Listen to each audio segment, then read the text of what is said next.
Good morning and welcome to Atlantic Blowout. Atlantic Blowout is a syndicated live program of the network featuring chit-chatting and conversation on special interest topics, news, events and stories through correspondent reports, expert opinions and stakeholder analysis. Today we'll be looking at the following topics.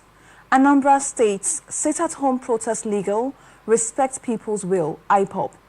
In Uyo State, prioritize result over loud project flag-off ceremonies, PDP. And in Lagos State, government under fire over Kidurat's Abiola murder trial. And in Oyo State, police intercept explosive devices, driver arrested. And in insecurity, group attributes banditry, kidnapping to elite complicity. And finally, Ekure Madu wife returns after 7 UK prison sentence. We'll be going for a short commercial break. When we come back, I'll be introducing my guests. But we also open for advert placements, bookings and commercials. You can connect with us on all our ATN socials, Facebook and YouTube, Atlantic Television Network, Instagram and TikTok, Atlantic TV Network 1, and on X, Atlantic TV Net. You can watch us live on our website, www.atlanticnetwork.tv.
Welcome back to Atlantic Blowout here on Atlantic Television Network. Before we went on that commercial break, I told you that when we returned, I will be introducing my guest for today's segment. On my right, I have Comrade Prince Adovu. Good morning, sir. Good morning. Good morning, Andreas. How do you do? I'm fine, and you? Fine, thank you. And on my right, I have Mr. Deyima George. Good morning, sir. Good morning. Thank you very much. Okay, let's get right into today's topics. Indigenous people of Biafra IPOB has reacted to threats by Anambra State Governor Professor Chukwuma Soludo to sanction civil servants in the state who failed to come to work as a result of the Monday sit-at-home in the southeast. According to reports, Soludo had warned that civil servants who fail to report to work on Mondays will lose salaries. However, in a statement on Sunday by its spokesman, Emma Powerful, IPOB dismissed the Anambra governor's threats, insisting that the sit-at-home is a legal, peaceful civil protest and backed on by the people to show solidarity with Nnamdi Kanu. It warned that a government that turns peaceful protests into punishable misconduct is simply declaring war on the people's dignity. The pro-Biafra group urged Soludo to stop fighting his own people to impress Abuja. IPOB, in the same vein, warned Soludo that any task force set up against the people will be viewed as an action of provocation. Now, my first question will be to you, Comrade. What do you think about Emma Powerful's statement saying that Soludo, the governor, is trying to please the people in Abuja by inconveniencing his own citizens? Well, first, it is very unfortunate that the people of Anambra will keep, especially the IPOB people in all the Igbo-speaking states, will continue to do a particular thing all the time and expect a different result. They have been having this sit at home over years, and there have not been any headway. There have not been any positive results. In fact, their people are the ones dying. Their business are going down on daily basis. Sickness is all over. Poverty has taken over the land. And yet, you still want them to continue this sit at home.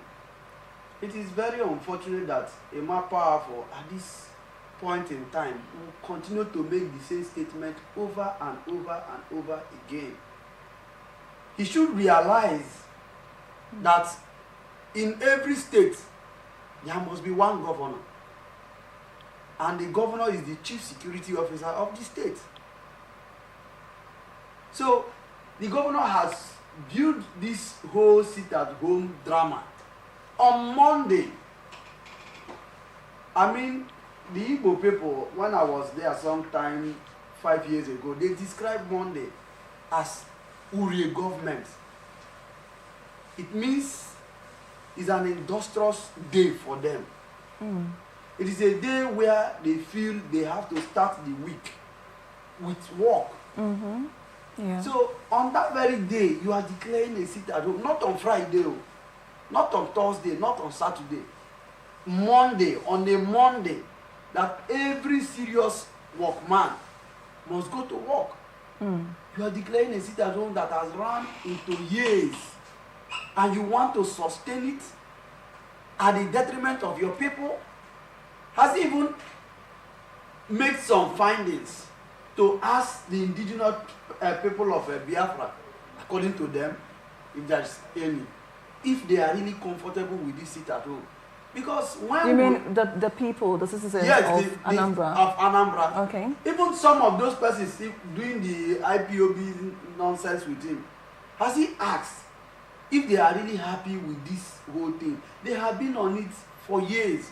I mean, the issue of Nnamdi Kanu, if Nnamdi Kanu would have gotten, would have been released through this sit at home, it would have been done long time ago. It would have been achieved long time ago. They have put in so much pressure, So many persons has lost their life and all the rest, and yet the federal government still see reason why they should take Nnamdi Kanu along the court processes. So it is not what sit at home should solve. That should be very visible to the blind and audible to the deaf. So we have done this thing over the years and think it is time for them to change the narrative. The people should go to work. Those doing business should go to their business and see what they can make out of it. Leave the matter for the court. One day, one time, if the court finds him innocent, I am sure Nnamdi Kanu will be back to us. So whether you're doing sit at home, you're not doing sit at home, it doesn't change anything. You are impoverishing your people. You are suffering your people. A lot has happened. So, a more powerful, if you ask me, I would say let him review his statement. Let him take a new stand for the sake of their own people. Thank you. Thank you, sir. Mr. Dama, what are your thoughts on this particular issue? Do you think that it's about time that the people of Biafra or IPOB, try something new instead of forcing its people to observe the Monday sit at home? Well, what I would say is that first, as an economist, I understand the implications of shutting down your business.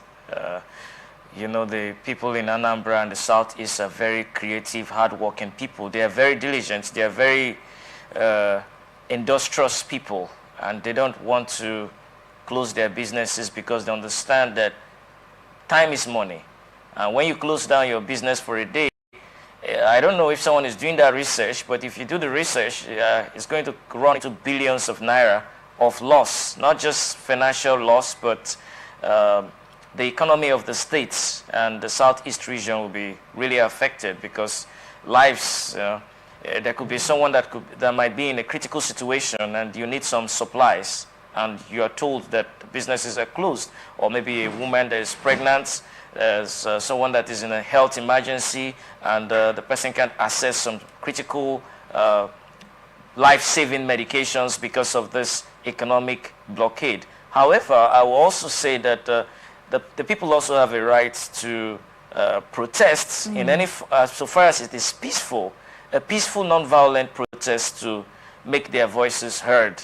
If they so decide, even though the economic costs of that decision is going to affect them, they are the ones to make that choice. But the governor of the state have to constructively engage the people because if you just want to punish them and you say, oh, we're not going to pay the salaries of people because they failed to show up to work, you are not addressing the root issues. As the chief security officer of the state, as the governor of the state, there should be some constructive engagement. You can't certainly solve all the problems of the people. You cannot address all the agitations and concerns. I believe in Nigeria. I'm a patriotic Nigerian. I believe that we can achieve a lot as Nigerians when we work together as a team. We can develop and grow as a people when we are united. We achieve more. But these are long-term issues. These are issues that have lingered for too long, both in the political, security, social space. And just saying I'm going to punish these people because they failed to show up to work. If the people are not engaged in violence, it's a peaceful protest. However, the economic costs, they are feeling the brunt of it in their finances, in their economy, in every aspect of their lives. But constructive engagement is important on the side of the governor and the state government to address these issues. Okay, thank you, sir. Comrade Adovu, you did mention in your earlier assertion that there might be some people, even within the IPOB group, who might not be comfortable with the Monday sit at home. But unfortunately, they have to follow instructions because those that find themselves at the crossroad either lose their lives, properties, or their business being shut down. But unfortunately, Governor Soludo wants to punish civil servants who do not go to work due to this. Do you think that such people should be exempted, or like Mr. Dama rightly mentioned, that there should be some level of engagement for those who might not necessarily be part of the IPOB group but have no choice than to observe the Monday sit at home? Well, what I will say, and I have said before, that the governor of Anambra State, in fact, the governors of the Igbo-speaking states should sit down and see how they can come up with security, adequate security that will protect those who decides not to sit at home. Because in as much as I know, in fact I have said it in this station before, that I have seen these IPOP members, some of them get tired of this compelling. Because it is not, when you talk about protest should have been willingly. But some of what we have seen in time past is force. If you are open, if you go to your shop, they come there. In some cases, they kill the person instantly. In some cases, they burn down the shop. If you are in your house, maybe you left your house to work and they know, they come there, they bring down your house. I want to be an IPOP member. It should be willingly. I want to protest, all in the name of getting Nnamdi Kanu released. It should be willingly. I want to go to work. I am tired of protesting. Allow me go to work. That's where I get my daily bread. Allow me go to work. But these people who compare all those living and doing business around the Igbo speaking states to sit at home. Some of them may want, like my brother rightly said, may want to attend to health emergency, whatever. They cannot do it. The hospitals will be closed. The pharmacies will be closed. The nearest chemist will be closed. You cannot access. If you have any emergency via your head, you cannot go for it. As soon as they see you drive out of your house or step out of your house, they kill you immediately. Or they burn down your car. They won't even give you the opportunity to explain yourself. They won't even care if your wife is pregnant, if your wife is heavy, and they don't care. So it is condemnable, but at the same time, I want to encourage Governor Soludo. I know too well, because I have been there. Even October, November, I was there. I spent about 2 weeks there. I know too well that the majority of these persons sitting at home are tired. They really want to go to work. They really want to try a new thing. Some of them want to see their businesses come back to life. But you, as a chief security officer of the state, you must have a second thought. And what should that second thought be? Provide adequate security. Assure them of their lives. Protect their life. If they go to work, give them that assurance. They should see it.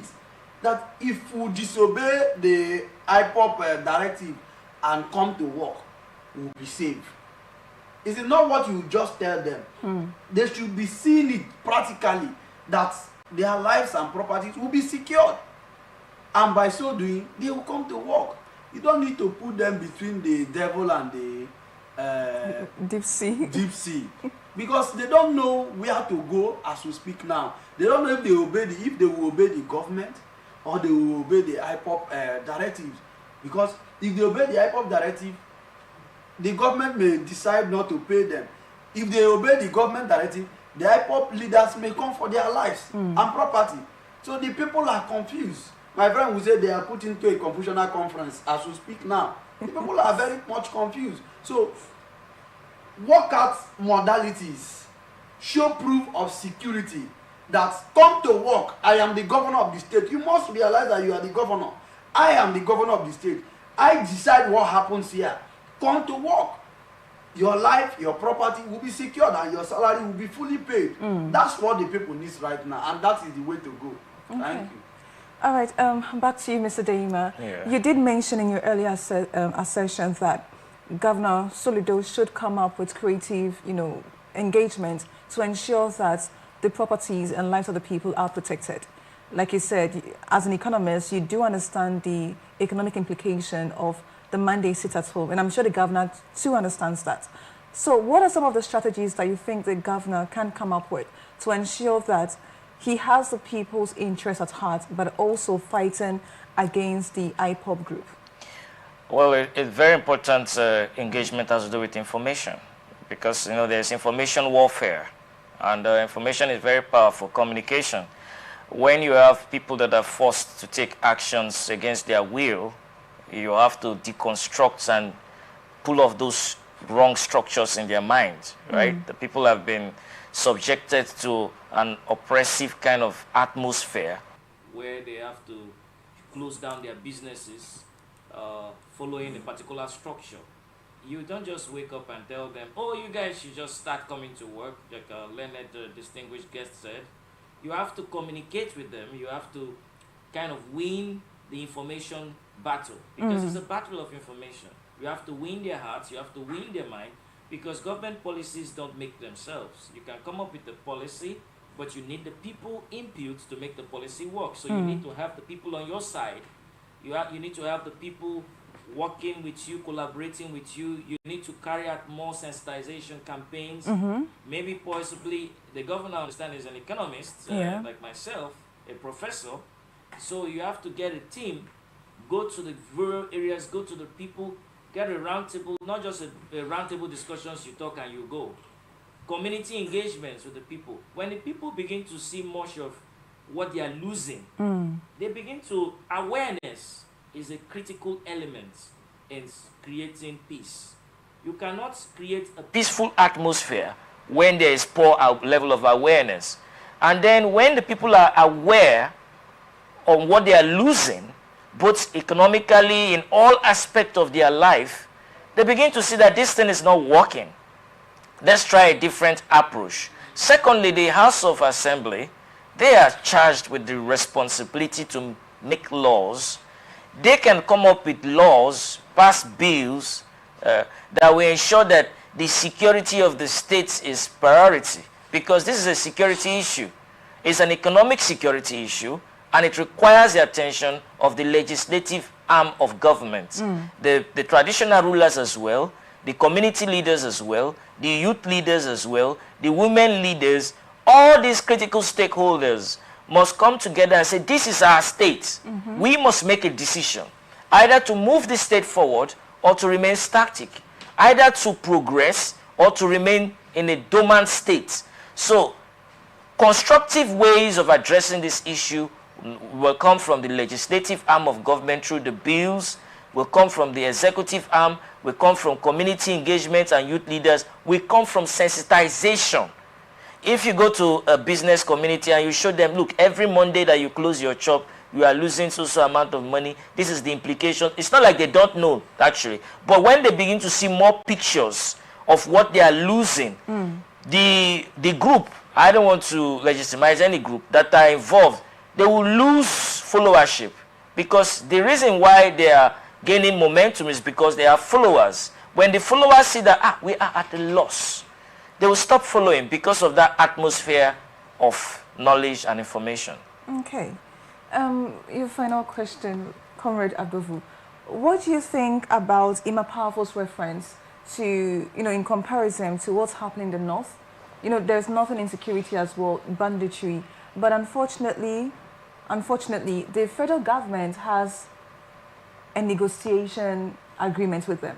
They always bring them to the table to have negotiations, or sometimes some of these acquitted or convicted terrorists are later rehabilitated and put back into society. Unfortunately, the same thing is not done for the people of IPOB, and they feel that there is some sort of bias in this. What do you have to say about that? Well, there is no bias in it. If you ask me, there is no bias in it at all. What are the IPOB protesting for? They want the release of Mazi Nnamdi Kanu. Is it not? Nothing more. Fine. And the federal government has made it clear over time.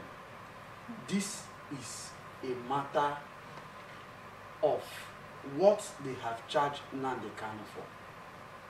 It is left for Nnamdi Kanu to be proven guilty. If he is sorry, to be proven innocent. If he is innocent, he will be sent back home to them. There is no reason for any agitation, if you ask me. They don't have what to agitate for. They have not made, I've seen their letters over time. They want president, they want this, they want it, but their people are still in government. Their people are still in government. They want to go their own way, Biafra, they want this, they want that, but as we speak, they are still getting allocations. I mean, that one would say that is because they've not gotten their will. And that is what Nnamdi Kanu has been trying to fight over the years. Independence for the IPOB group. Granting them independency is not what that will be done, that they can achieve overnight. It is a process that may not end in the next 20 years. It is not gotten by sit at home. It is a process. If not for the violent manner of approach they use, allegedly, they used, Nnamdi Kanu wouldn't have been in the police custody. Probably he would have been with them, and they continue their negotiations. Okay. Until when they get to the final bus stop.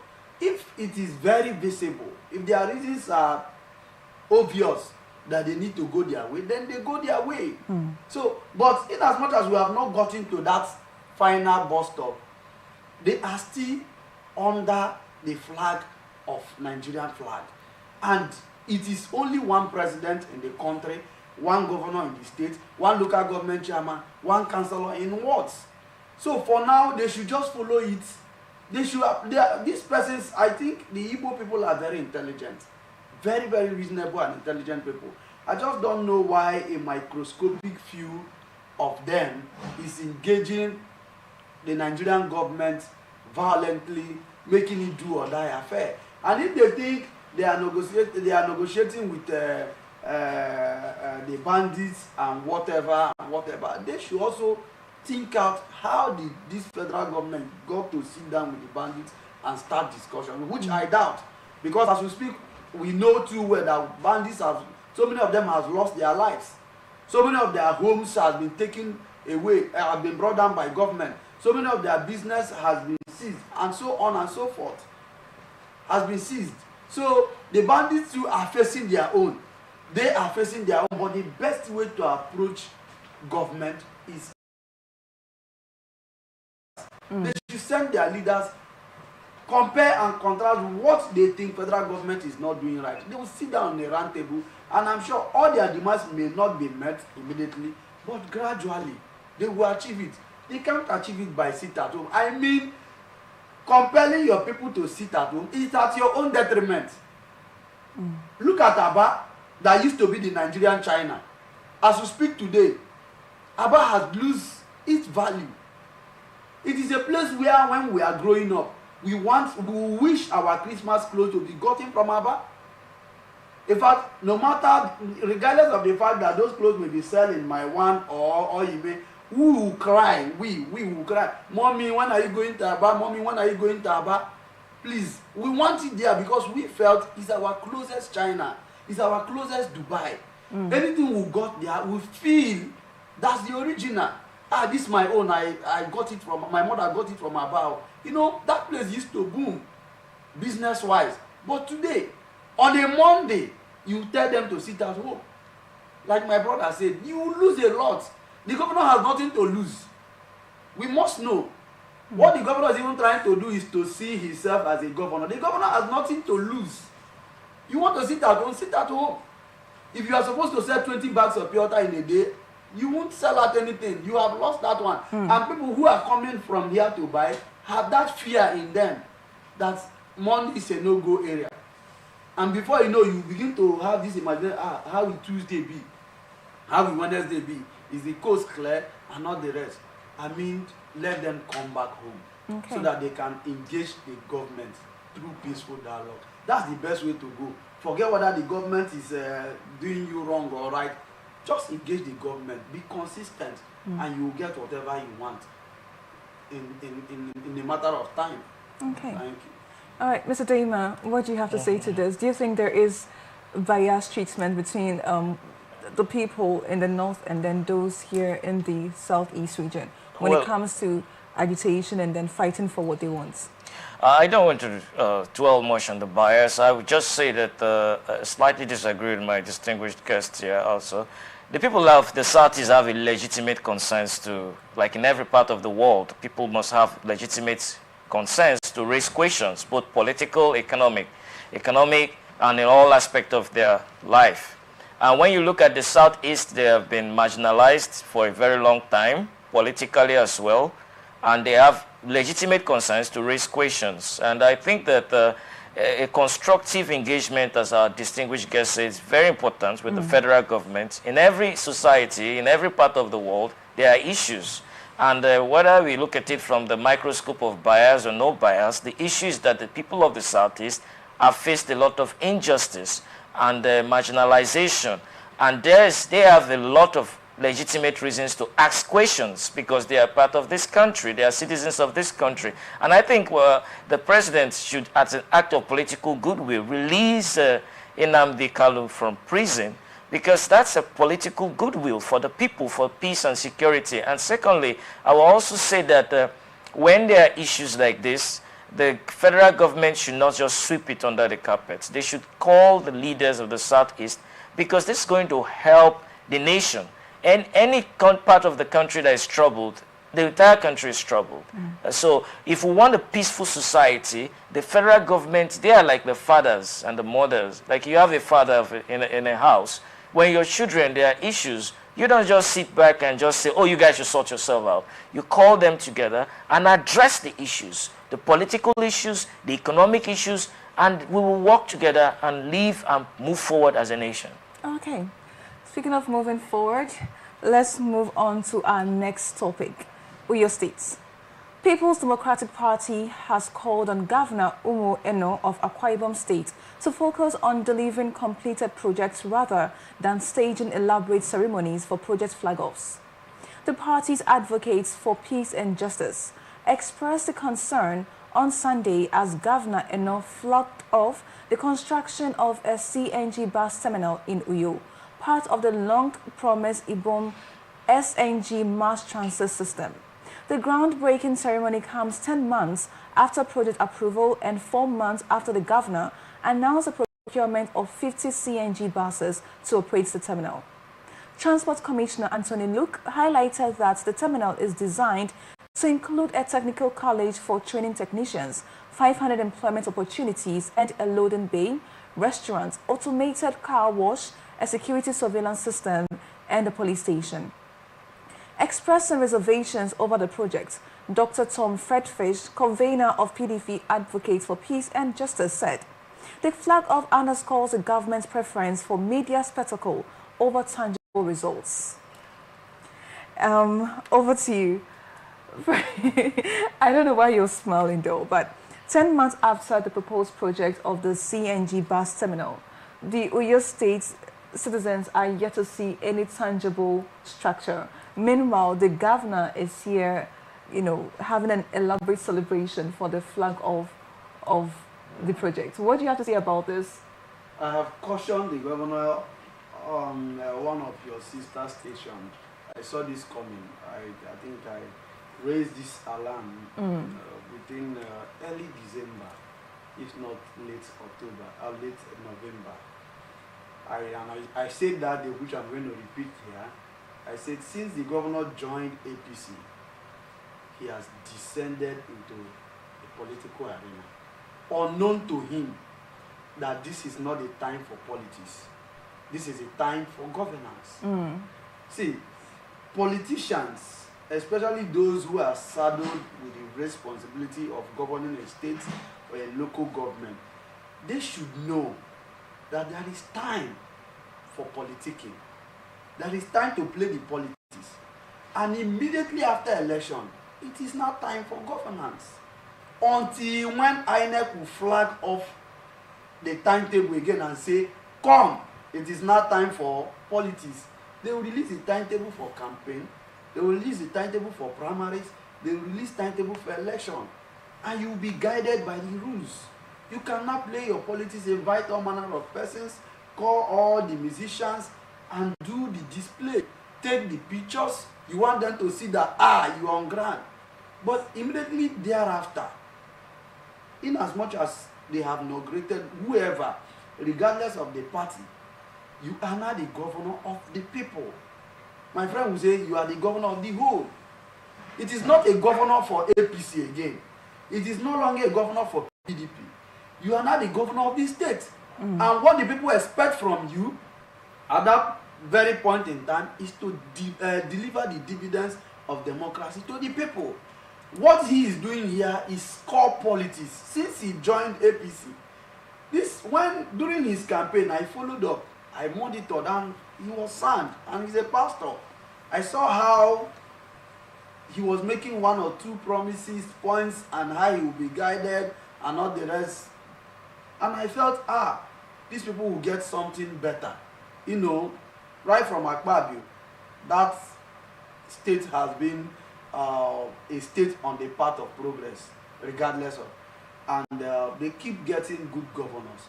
But this one, all of a sudden, to me, he's playing more politics than delivering the dividends of democracy to his people. It's like what our former governor here did, the current minister of FCT, Nyesom Wike. In every 1 kilometer project, you invite people from heaven, invite people from hell to come and flag it up. Not minding that some rivers people have not eaten. As at that time, we have no jobs. As at that time, no business going on here. Nothing is moving. But he will sink in the monies, millions and billions of naira, into inviting people from all states and country. Invite all the media houses. You know better how much each one media house will cost for 2 hours program or 1 hour program. He will invite all the media houses just to dance, abuse Amechi, abuse this, abuse that. And when you say, I think I have to catch, when you say abuse Amechi, abuse this, but don't you think that it's, I do understand where you're coming from, stating that instead of the governor should govern the people, they are more focused on politicking. But sometimes it's such ceremonies not necessary too. It is not necessary, my dear sister. Flagging up, what will you benefit from flagging up a project? Are we not seeing Governor Sin doing it now? Amechi did it. Even though they did it, they will just stay and say this project has been approved. There is a project going on in my place. We did not even know when the governor awarded that project. We did not know the day he flagged it up. He just stayed in his office. It's a mere paperwork, and you approve it. Before you know, you see the bulldozers, you see all the equipment there inside doing the job. Okay. And maybe during time for commissioning, because you must be on ground to see, because as a governor you must assess the road, you must drive through that road and see if the kind of quality you wish the company has delivered it. So you cannot come for commissioning. Even the governor don't invite that kind of the entire media houses, Channel TV, AIT, Rise TV, you know, as our former governor was doing. And before you know it, it's a I mean, can we stick to the people in Oyo State and not divert? Why I am bringing him in is that the governor of Akwa Ibom State copied it from Rivers State. Is that what he told you? Oh, Jesus. Oh, no, Jesus. Is that what he told you? Or you are can relate it. You can relate it. No, I can't relate it. It's a showman thing. I can't relate it. Okay, fine. You cannot say what you did not know. And I will not sit here and also say what I did not know. Out of it and face Akwa Ibom. In everything a man does in life, you must copy from somewhere. So you must look up to somebody and say, this is my role model. So you think his role model is not Akpabio? I want to be this Why kind is his role model not Akpabio? Akpabio is the former governor of Akwa Ibom. So why would he now be looking onto somebody else and not the former governor? I think in this case, you are being biased. Would you agree that you're being biased? I'm not biased. You're being biased. Let me learn. You see, these persons feel that because this man did like this, he's now more popular. He's here, he's there, he's everywhere, his name is everywhere. So I will also do like this. That's what the governor of Akwa Ibom State is doing. And it is at the detriment of Akwa Ibom people. Okay. Let him face governance and leave this showman thing. Who will come? 2027 is coming. He will play the politics. And let's see if he will be voted back. I mean, his people will vote him back if they assess him and feel that, yes, he has delivered up to 70%. Okay. Because he cannot do it. But for now, leave the showman thing out of it and face governance. Okay. Mr. Daima, what do you have to say concerning the flag of elaborate ceremonies for flag I think it's a welcome development. We should appreciate the governor. The CNG transportation is going to help. Transportation is very critical in an economy. Whether we want to look at it from the political lens or we want to look at it from whatever lens we want to look at it and showmanship, the most important thing is that they have provided a means of transportation for the people of the states. And if you look at the reports, there's also employment opportunities created. 500 employment There's also opportunity to ensure that they take care of those vehicles. My own major concern is just in the aspect of maintenance. I think that we must appreciate when our leaders put in place facilities like this. Yes, we understand they might have political interest. Who doesn't? Who doesn't? You in government. There will always be political interest. There's political interest everywhere in the world. Yeah. So the question is, deliver the dividends of democracy. We should appreciate the fact that the governor has provided this transportation. My own concern is the aspect of maintaining it so that it becomes, there is a sustainability. Even after this government have left office, the next government that comes into power continue, right? The money that was used to provide this transportation from the state resources, or money from the federation account. So it's beautiful that such a project has been put in place for the people of the state. What happens if they didn't even put that project? That's their responsibility. You might have political interest. It's fine. Yeah, have your political interest, but work for the people. And so there should also be some maintenance and sustainability for it. And I think it's cool. Okay, maintenance and sustainability. Meanwhile, in Lagos State, family, senior advocates and civil society organizations have lashed out at the Lagos State government over the closure of the murder case of Alhaja Kudirat Abiola by the Supreme Court, after it was established that the state abandoned its appeal against the acquittal of Major Hamza Al-Mustafa, retired, for 9 years. The Apex Court, in a unanimous judgment delivered by a 5-man panel on Thursday, ruled that the state government failed to take any legal steps to prosecute its appeal within the period granted to it, thereby effectively abandoning the case. The ruling sparked national outrage over the unresolved assassination of the wife of the winner of June 12, 1993 presidential election, the late Chief MKO Abiola. Kudirat was assassinated in Lagos on June 4, 1996, at the height of the nationwide protest against the annulment of the June 12 election by the regime of the late General Sani Abacha. Her killing became one of the most symbolic tragedies in the pro-democracy struggle, representing the extreme measures deployed to silence opposition voices during the military rule. Al-Mustafa, the former chief security officer to Abacha, alongside Mohammed Abacha and Latif Shofo Lahan, was arraigned for conspiracy and murder on January 30, 2012, at Lagos High Court, sentenced the trio to death by hanging. Comrade, we understand the importance of democracy in the development of every nation, especially here in Nigeria. And we also remember the importance of the June 12, 1993 election and what's preceded after. One of the things that, considering this fact, the Lagos State government would have followed through with the appeal, after the acquittal of those involved in the murder of Alhaja Kudirat. What would you say to the Lagos government? Do you think that the Abiola family feel that they've been denied the justice they deserve? Of course, they have been denied the justice they deserve.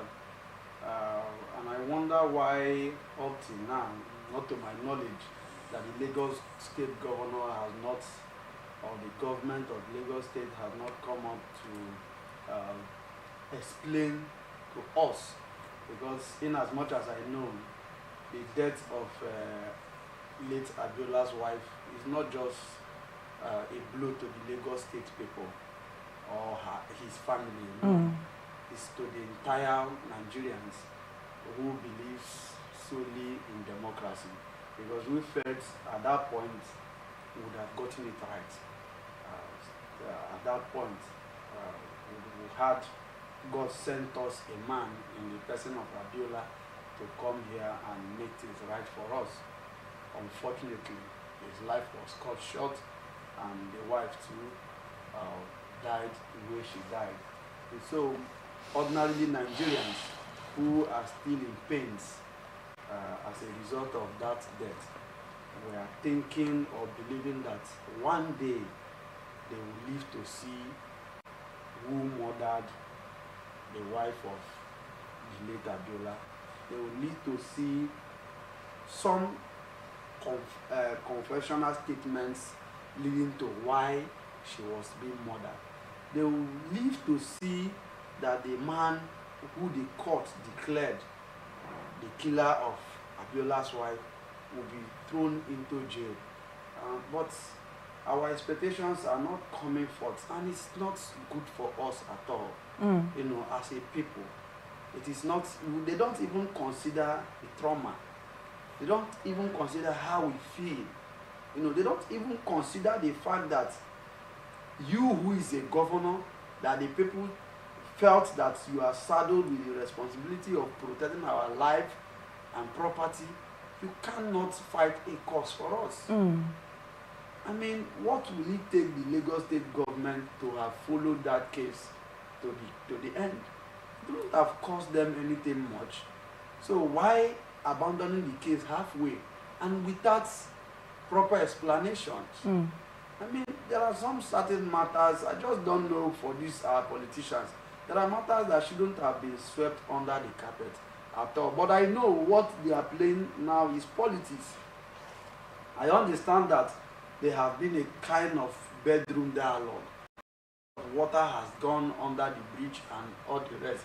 Yet that matter has lingered, and to a point they felt, okay, because of relationship, because there is no way people in government and the accused are not related in any way, maybe through politics, through whatever, and they felt we can let it go.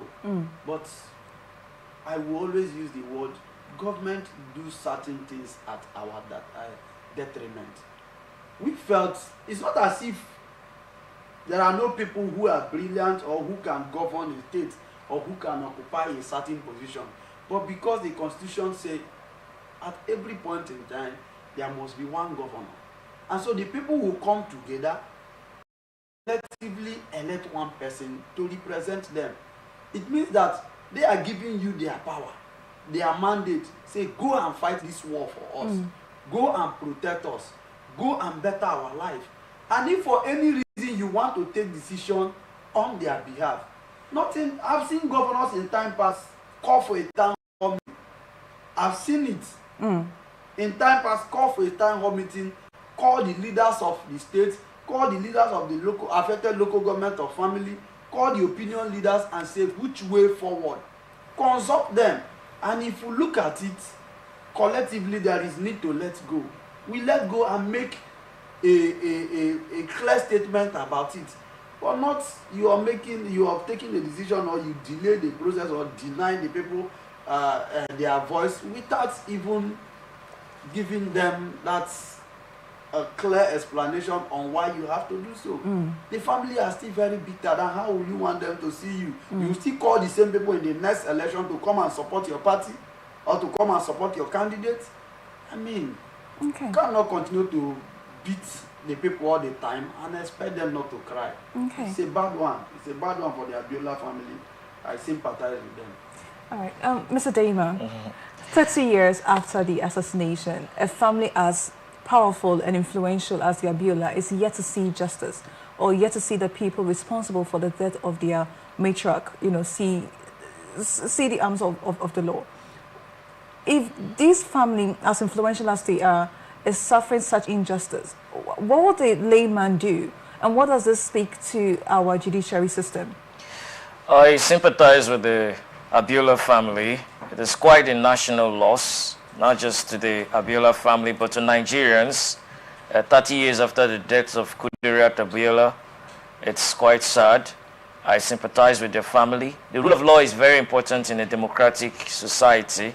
And for a long time, many have said that the judiciary is the last hope of the common man. I don't like to call anybody common, but the judiciary has been seen as the last hope of the common man.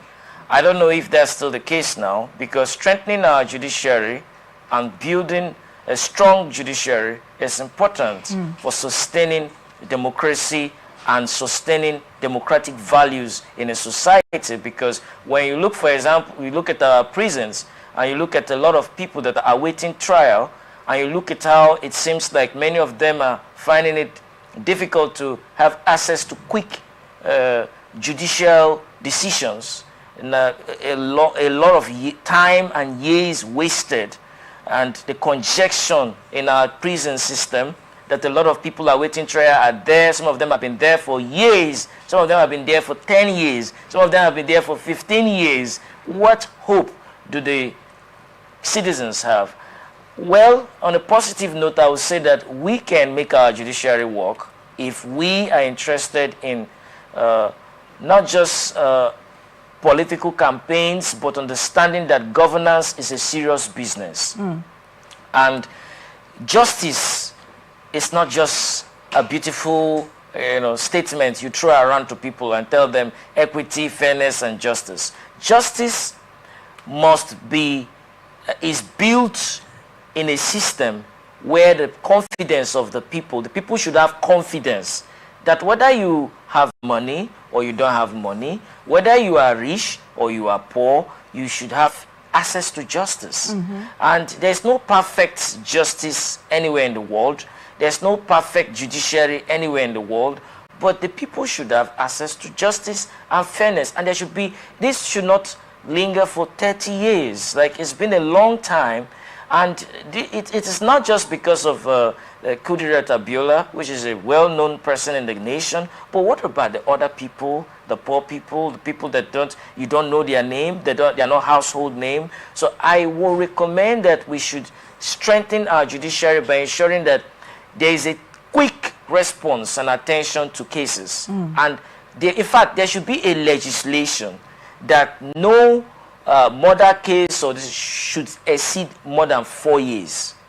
The maximum, all of such cases should be attended to within 4 years. So if it requires getting more courts, getting more lawyers, getting more manpower. We have a lot of lawyers. Every year you see them, they graduate from law school, thousands of them. I have lots of friends that are lawyers. We have a lot of them. Open up the system to ensure that we attend to cases. People should not be having their cases. You keep having injunctions and you keep shifting the cases, postponing it for years and litigating it. Time is money. At the end of the day, some of them will die and they don't have justice. Some of them will lose their lives. So there should be reforms in our judiciary to strengthen our democratic society and democratic culture. Okay, thank you very much, Mr. Daima. You're welcome. Moving on. Oyo State Police Command on Sunday said it intercepted some items suspected to be explosive devices in Saki, Oke-Ogun area of the state, and the driver of the truck used in transporting the devices has been arrested. The command made the disclosure in a statement signed by its public relations officer, Olayinka Ayanlade. Ayanlade in the statement said the materials were intercepted during a stop and search operation in Saki after acting on credible intelligence. The explosive devices and the truck are currently in police custody, he added. According to earlier reports, a police inspector was killed when gunmen suspected to be bandits ambushed a police patrol team in Oyo State on Saturday. Comrade, I would first of all like to ask, I will come back to the police situation, but what would you say about our border security in this part of Nigeria? Because recently some bandits also attacked a patrol team in the same Oyo State. So that means that we usually hear of bandit attacks in the northern part of Nigeria, but it seems to be slowly extending to other parts of Nigeria. Now, a driver is conveniently traveling along such a busy route with explosives in his truck. And if not for credible information available to the police, they would have, lost sight of this. What does this say to our border security in this part of Nigeria? Nothing in Nigeria is working. So the border is not also working. Our border is not working. If you have used, just our relatives and friends here go to pick some goods from Cotonou and neighboring countries. If they tell you how they maneuver that process, with just peanuts, you'll be amused. As to say, our border is not working. Anybody can move out and come in anytime. In fact, you see people from Niger, you see people from Togo, Cotonou, they are walking all over around this street. Nobody is asking them any question. they go in and out. So any other person, any other Nigerian can go in and out. Nothing is working. Our government really need to build some of these institutions, put them to work. There are electronic devices everywhere. There are machines that you can use in checkmating all of these things. You must not use sergeants with 3 credits, some with due respect. I don't want to make certain statements here, but these are people who are mining these borders. Can thank God they even intercepted this one. They can let it go with just peanuts. You see it everywhere on the road. The way you see this our security men behaves on the road is the same way they behave around the borders. They don't care. Give them the 100 naira and you go your way. Sometimes they stay there and they begin to gist. Forget the fact that they are mining the border. They are protecting the people. And they are being paid by it with our money, through our tax. They are being paid by it. They are being paid for protecting us. Go there, you see them gisting. In some cases, gisting how many bottles they took yesterday night, how Man played, and how Arsenal did not play. And go there and hear some argument. In fact, you see police officers in this border. All of this I'm saying is what I have experienced. They discuss about politics, forgetting the fact that they are on duty. They are easily carried away. And no matter what you are carrying, as you approach the officer, you give them the peanuts and you go your way. Our borders are porous, honestly. Our government need to do more. I mean, they should privatize life and property. We voted them in to do this job for us. We are paying them. There are gadgets everywhere. I know when one governor in Rivers State mounted a C4I around that Emowa area. I mean, when that thing was still working, those people came from Israel. When that thing was still working, you can be within Choba here. As soon as you are approaching the bridge, they sight you and they dictate whatever you have in the car. If a governor can do that, I think our president can do that for our borders. Because some of these bandits are also from our neighboring countries. They are penetrating us from all corners. So if there's anything they need to do to mount any camera, to mount any dictating gadgets that will dictate all of these things, and just have men, 3 men that will be mounted in that office and operate it, I mean, we will be safe. Not what we are hearing every day from our borders. I said, my neighbors, they'll tell you, see how they maneuver, even with bikes. See how they bought this, and they have made friends with some security men minding those borders. The one they do, now my person be that. Your own person, when in the pass here, they leave or leave my person. They don't even care what they are bringing in. If it will be harmful or to us, they don't even care. Give them their own peanut, and that's all. It's unfortunate. I don't even know how we got here. Yeah, it's quite unfortunate. Mr. Daima, what would you say concerning people or local involvement, especially in dispatching information to our security personnel? Because from the reports, they were only able to intercept this truck because of information they had. We don't know how this information came about, but this is to say that we have some people that are vigilant of their environment, and as such can be helpful in relaying information to our security personnel. So how important is civil involvement in such cases? Well, civil involvement is very important. I really appreciate our learned guest here. When he said nothing is working, I won't disagree with him, because I would tell you that many of our security agencies, yes, we have bad eggs in every system. There are some that are doing very well.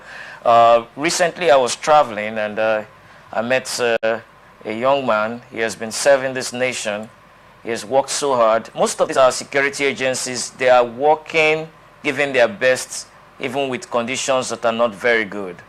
Most of them are at the front lines of conflicts. They are there taking the heat. Most of them are not with their family members. If not for the diligence and hard work of some of our security agencies, the story would have been different from what we are sharing now. So at least let's commend those who are sacrificing against all odds, despite the economic situation and all that. When you look at the security situation, security is everybody's business. We are all responsible to our security. How many security, you look at the total number of Nigeria's armed forces in terms of the security, it's not up to 5 million. Compared to, that's for taking care of a nation of over 200 million, right? So you cannot have security everywhere. You cannot have security at every border post. And that's why I distinguished. He talked about technology. Technology is important. Information sharing is important. Community engagement is important. Intelligence gathering is important. And the government having the political will to make the security operatives work effectively is important. Professionalism is important. Security is a very critical aspect of society. You cannot function as a society without security. As that we are sitting here, if you're not secure, you won't be sitting here. Security beyond guns and bullets. I think when we look at security holistically, we are going to understand that we as citizens, we are very much responsible. That there should be a civil-military relations, civil-police relations, and ensuring that there is a restructuring the system, that for you to restructure a system, that there is trust in the system, that people can pass across sensitive information to security officials and they are protected, and such sensitive informations are safeguarded and they themselves are safeguarded. If they see that, for example, there is a criminal or banditry or some elements of violence, they should feel confident that if I share this information with security agencies, I will be protected, I will be safeguarded, I will not be exposed, you know, like the whistleblowers kind of policy. Recently in the United States of America, the FBI foiled an attempted terrorist attack in the airport. Someone who was planning to carry out a mass shooting in the airports. And who shared that information? The family members of the man tipped the FBI that we don't understand how this man is behaving. He's likely to carry out something that is dangerous. That's it. That's why I say security is everybody's business. Because the criminal elements don't operate outside the planet Earth. They are operating here. So in partnership with the people is important. And the security agencies will have to work very hard to build that trust. Because if I don't trust you, I can't share some sensitive security information with you because I want to safeguard my life. So it's important for trust to be built in the system. And trust will involve the government, the security agencies, and the people. Okay. Still on insecurity, Pan-Yoruba social political group Afenifere has attributed the persistent spread of banditry, kidnapping, and terrorism in Nigeria to sabotage, complicity by powerful interests, corruption, and territorial expansion, warning that these factors undermine national security and development. In a statement on Sunday by its National Publicity Secretary, Comrade Jare Ajayi, Afenifere said, sustained efforts to curb insecurity have often failed because some individuals with influence undermine government initiatives, particularly in critical sectors such as electricity, water, energy, education, agriculture, and security. Ajayi noted that violent acts, once mostly concentrated in the northeast and northwest, are now spreading to other regions, including part of Kogi, Kwara, Osun, Ekiti, Ondo, Oyo, and Ogun states, affecting communities previously considered relatively safe. On insecurity, he raised concerns over policies that reward perpetrators or promote negotiations with bandits, particularly in some northern states, arguing that such actions encourage criminality and undermine efforts to curb violence, while warning that some attacks are motivated by land grabbing and resource control, often orchestrated by herders or foreign interests seeking to exploit natural resources without following due process. He said perpetrators operate both at the community level and in positions of influence nationally and internationally. To address the menace, Afenifere proposed several measures including community reorientation to value life, restructuring of the security architecture and the monitoring of ungoverned spaces, improving training motivation and equipment for security personnel, and also the immediate establishment of state community policing structures staffed by local residents pending constitutional amendments. Comrade, I think this is more like in your jurisdiction. Would you say that the reason why insecurity continues to persist in Nigeria is due to some few influential interests?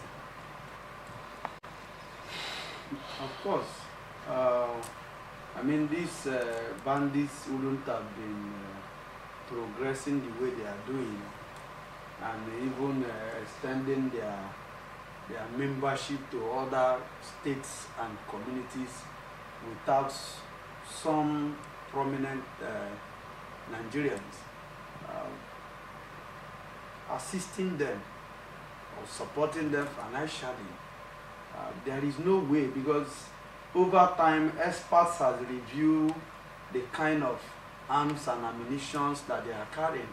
It's not, I don't think there's anyone within the space of 100,000 and below, if there's even any within the space of 200, 300,000 and below.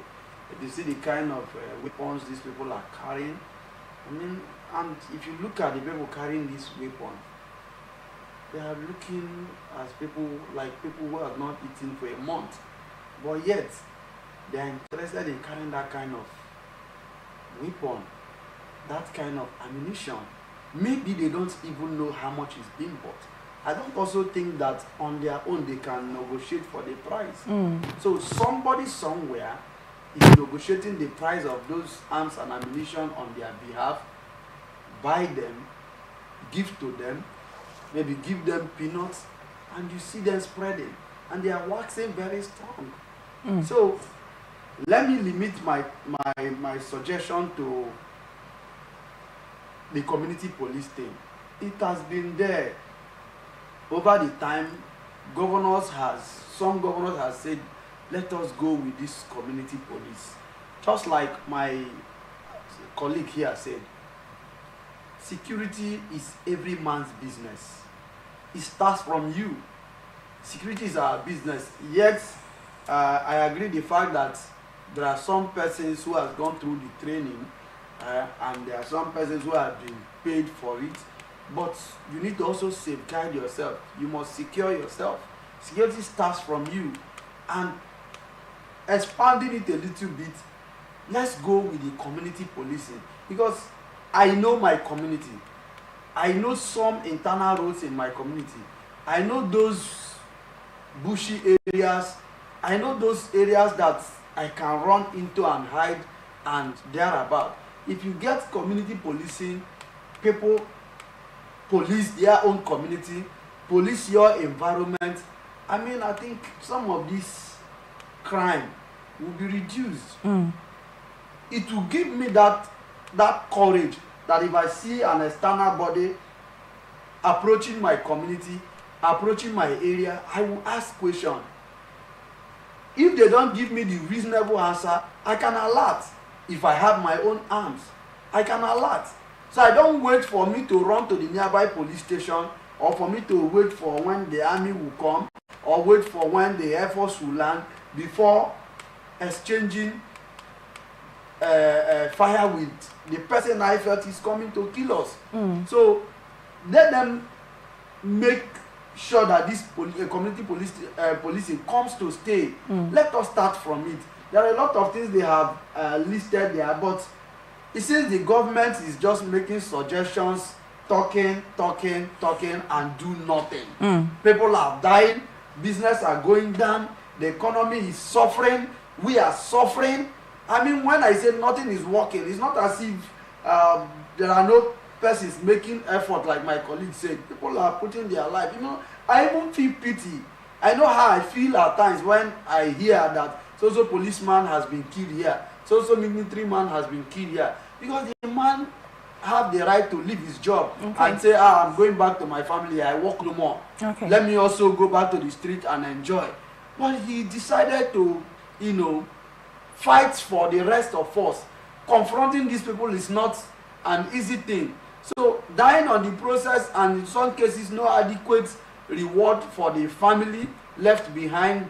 You see the children sometimes crying on television, on radio station, the wife becoming widows, and I mean, it makes me go mad. So our people, our government should sit down and work out the modalities to reduce this crime and criminality. Okay. And Mr. Daima, would you agree that the government's approach of negotiating with some of these non-terrorists and bandits is part of the reason why such menace keeps persisting? Well, there's negotiation. In security issues, if you have to negotiate, you have to negotiate, but you must not show weakness and vulnerability, because the only thing that fuels more crime is when you show weakness. So that's what I will have to say. Mm. And then what are your suggestions when it comes to curbing the menace? I think there should be early warning signals. We should strengthen our response. Emergency response should be there. And we should ensure that we put in place the right training and facilities for our security operatives. And then there should be incentive to even get more people to enlist into our security agencies. All right. Thank you so much, Mr. Daima. Thank you. This is where we wrap it up on this episode of Blowout. Thank you very much, Comrade Abuvu, for coming to the studio today, taking out the time on a Monday as well to come into the studio. Thank you. Thank you. Thank you, Nigerians. Mr. Daima, thank you also so very much for always taking out the time to come when you're called upon and all that you do for Nigeria as a whole. Thank you very much. All right, we are open for advert placements, bookings, and commercials. You can connect with us on all our ATN socials, Facebook and YouTube at Atlantic Television Network, Instagram and TikTok, Atlantic TV Network 1, X Atlantic TV Net. You can also watch us live on our website, www.atlanticnetwork.tv. Remember, peace and unity are the pathways to progress. Open conversation comes up shortly. Don't go away. Thank you for watching. I am Antonia Asable.